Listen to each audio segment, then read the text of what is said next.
Sebuah mobil pick-up menabrak tenda pengungsi di Desa Patidi, Kecamatan Simboro, Mamuju.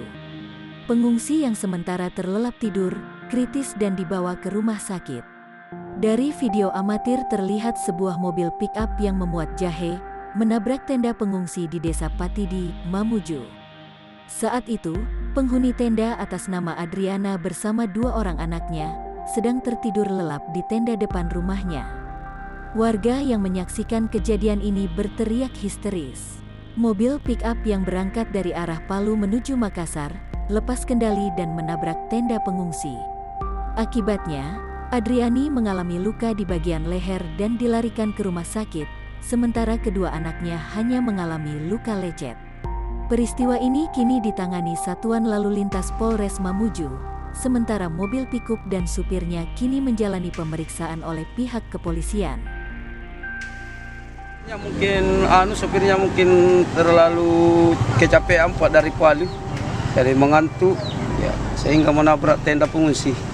Tadi subuh sekitar jam 5, mobil dari Palu muat jahe.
Sopirnya mungkin terlalu kecapean Pak dari Palu, jadi mengantuk ya, sehingga menabrak tenda pengungsi. Tadi subuh sekitar jam 5, mobil dari Palu muat jahe.